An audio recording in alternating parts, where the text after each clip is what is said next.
and I simply remove the telephone jack and plug it into this box here, the modem. I then take another wire from the modem and plug it in where the telephone was. I can then switch on the modem. It's now telling me to phone up the main press cell computer. So it's a very simple connection to make. Extremely simple. I'm now waiting for the computer to answer me. And things are starting to happen. Things are starting to happen.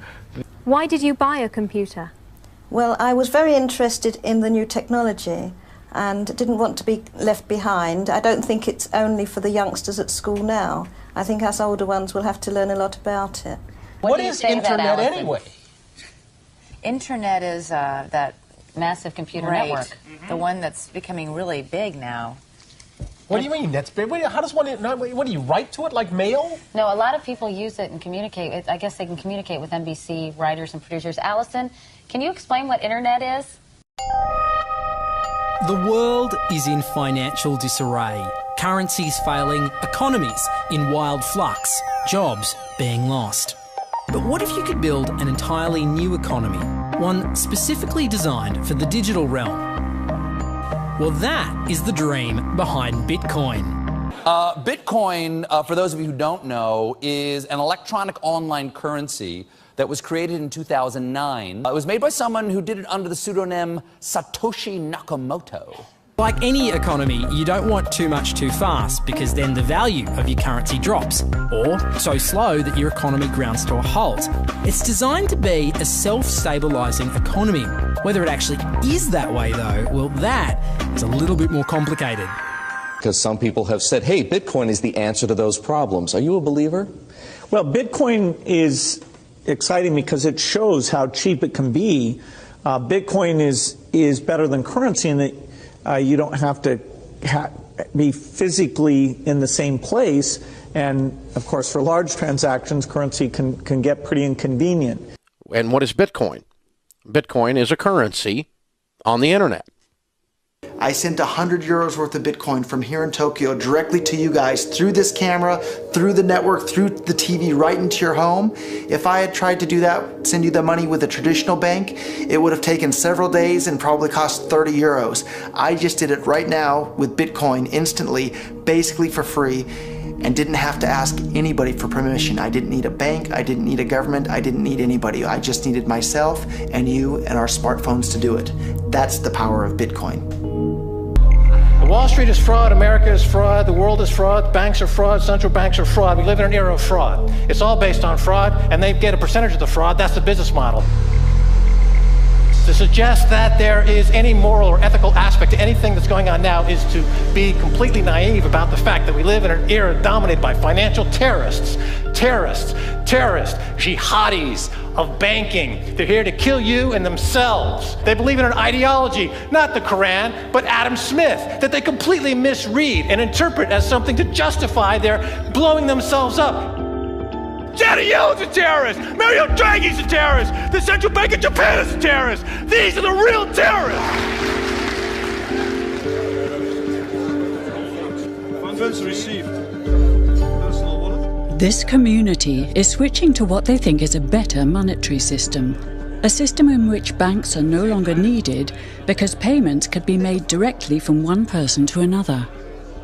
Bitcoin is fundamentally different because in Bitcoin, you don't owe anyone anything and no one owes you anything. It is not a system based on that. It is a system based on ownership. And no one can censor it, no one can seize it, no one can freeze it. It's November the 2nd, 2008, just 6 weeks after the Lehman Brothers collapse. And all over the world, there are panicked debates about how to save the banks. Then, on a little visited web forum for cryptographers, a document appears in which a completely new monetary system is proposed. The visionary author calls himself Satoshi Nakamoto. These were the darkest days of the financial crisis.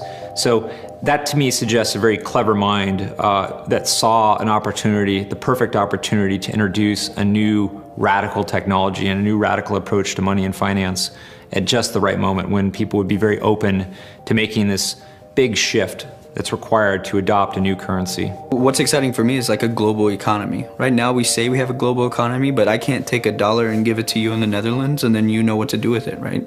You would have to go and change it to your native currency. And when you kind of eliminate that step, and I can just send you one form of payment and you can send me a product in a matter of seconds, that starts to change things from a global perspective. How could this digital coin invented by this Satoshi Nakamoto become hundreds of times more valuable than the dollar? And why do enthusiasts like Roger Fear want the world to switch to bitcoins? I'm giving every single person here 1,000 yen worth of bitcoins, which is like $8 and something cents. Back in the early days, you know, I'd get phone calls from my buddies. Oh, hey man, I lost 10,000 bitcoins because my computer blew up, right? Back then, one bitcoin was less than a penny, right? So nobody cared. They lost $10. I don't care, right? And now 10,000 bitcoins, that's $5 million. That's a big deal, right? Bitcoin is a decentralised electronic cash system that uses peer-to-peer networking along with digital signatures and cryptographics to generate currency. Now, with traditional money, think dollars, the euro, pesos, you've got a central bank, like the Federal Reserve. They issue the currency and they print more or less cash as needed, but not with Bitcoin. It looked very different to me. I mean, as soon as I heard the word decentralized and the fact there was a network powering this currency rather than a central issuer, that immediately captured my interest as something quite different based on what little I knew about alternative currencies at that time. The government couldn't come in and shut down a server and end Bitcoin. It would have to shut down the entire internet or turn off the electricity grid to stop Bitcoin. And so that was really attractive. So gold is kind of hard to divide. Bitcoin divides down to 8 decimal points instantly, super easily. Gold is really, really difficult to transport. If I want to transport gold from here to Moscow, it'll cost a bunch of money to do that, and it's dangerous, and you have to have armed guards and who knows what. With Bitcoin, I can send Bitcoin from here to Moscow or to Holland instantly, just like that, basically for free. I don't have to pay for a bunch of armed guards. It just happens almost like magic. If you ever ask somebody why they think gold's valuable, they can't ever really tell you. They always give you these like weird stories around, oh, it's like a precious metal, isn't it? It's pretty. While we think it has all this intrinsic value, this intrinsic value of gold has been largely constructed in people's heads, often by actually like association with power, association with religious figures. Bitcoin has potential for similar types of construction. Inventor Satoshi Nakamoto has completely relinquished his control of Bitcoin. But he does own 1/20th of all Bitcoins himself. So if one day Bitcoin does become widely accepted as a currency, he will be one of the richest people on Earth. Satoshi invented one of the most important inventions in the entire history of humankind that's going to improve the lives of everybody on the planet for the better. If he had half of all the Bitcoins, he would still deserve it. A lot of people have asked me who Satoshi is since I got in so early. I think I've got a pretty good idea, but I like to keep that one close to my chest, so. Why? I mean, tell me. Because I'm not 100% certain. And the reality is it doesn't really matter, right? It doesn't matter who Satoshi is. Why did he disappear, you think?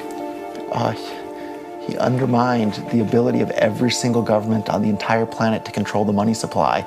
And that's how every single government in the world is controlling their citizens and their economies today. And he just basically, knocked their feet right out from under them with the invention of Bitcoin. And I'm sure that's going to make a lot of people who want to control other people by force really, really upset. So yeah, I think it's really, really smart for him to have disappeared. And for me, it probably would have been smarter for me to keep quiet too, but Bitcoin's too exciting for me to stay quiet about.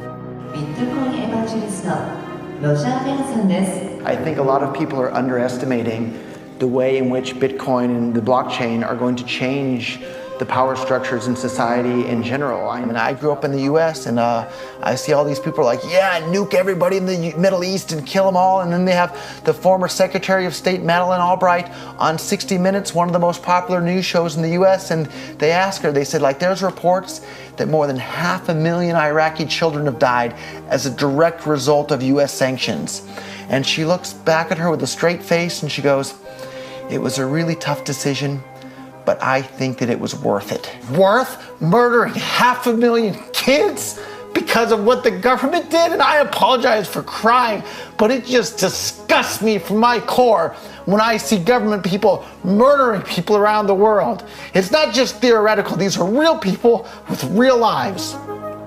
And it's real people, and Bitcoin has the power to undermine everything they're doing to people around the world. And I'm sorry for shouting, but it just disgusts me what these people in government do. And they do it through central banking and through the control of the money supply, and Bitcoin takes that away from them.